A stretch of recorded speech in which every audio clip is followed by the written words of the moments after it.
Hello, today we're going to go through how to start up the MSA 4 or 5X 4 gas monitor and how to calibrate it. Things that you'll need, obviously, you'll need the monitor, you'll need cal gas, and you'll need the regulator and a length of tubing. Okay, we're going to identify the components of this: hydrogen sulfide, carbon monoxide, methane, oxygen, and nitrogen. Okay, so we're going to expose this 4 gas monitor to these exact concentrations.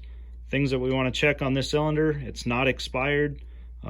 We still have until March of 2021 for this.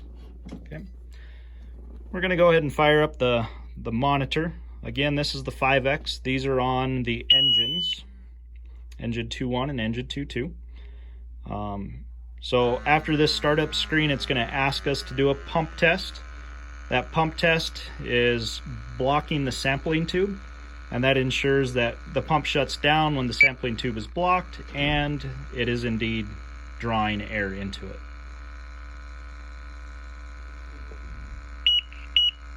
Okay, pump test, block the sampling tube.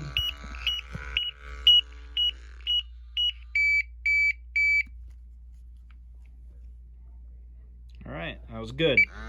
The pump test would fail if it didn't get a good seal or the pump didn't stop automatically. So make sure that you form a good seal when you put your finger over the end. Okay, it's going to tell us percentages and parts per millions, what the low alarms will sound at, what the high alarms will sound at, the STEL alarm, and the time-weighted average alarm. Okay, calibration cylinder, yes, 58, 60, 15. Okay, today's date, when the last calibration was, and when it's due again.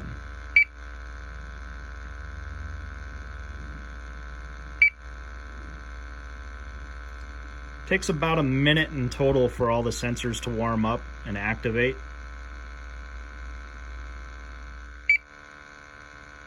All right, do we want to do a fresh air setup? So if we were en route to a gas call and we were in a fresh air environment, typically found inside the engine, yes, we would want a fresh air setup, the sensor. A daily bump test to ensure that these sensors are reading accurately is just that. It's a daily thing to ensure that. A calibration is the 30-day calibration. So if we want to span cal this to tell the sensors this is what 20 parts per million of hydrogen sulfide look like or smell like, this is what carbon monoxide looks like, and so forth, then that's what we would do. And today we are going to calibrate this machine. So we're going to press and hold the cal until we get a different screen here. Okay. All right. Do we want to zero cal this? So we're going to select yes. We're going to zero cal this so that combustible is reading 0%, CO is reading 0 parts per million, H2S is 0 parts per million, and oxygen is 20.8%.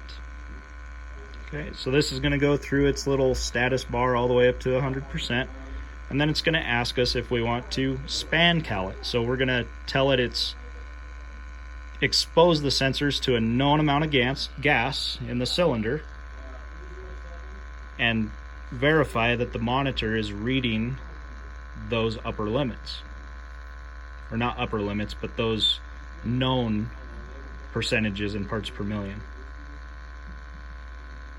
Okay, we might get a couple erroneous readings. It's reading a -1. But again, we just calibrated everything to 0, so it's just going through those sensors. Span cal, yes, we want to get the span on these gases. So we're going to select yes, and it's going to give us a little countdown. And we're going to expose this to a known amount of gases. Okay, so we should see these readings drop to reflect that of the components in this cal gas.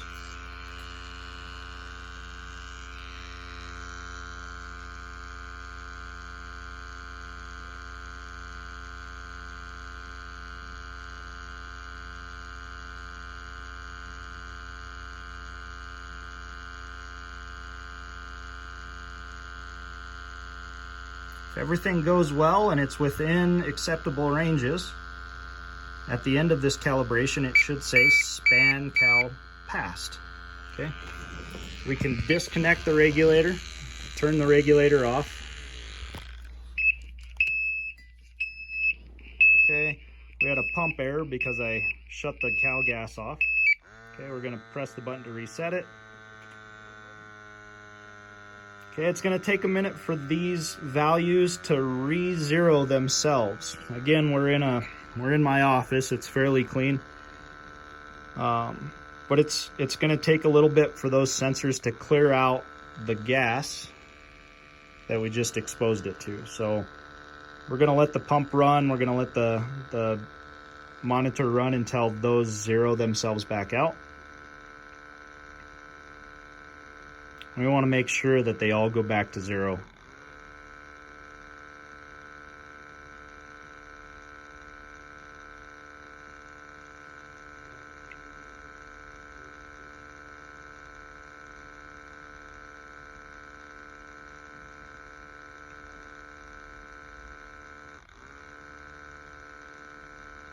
All right, there you have it. We have successfully span calibrated the 5X 4 gas monitor. Thanks for watching. Catch you on the next one.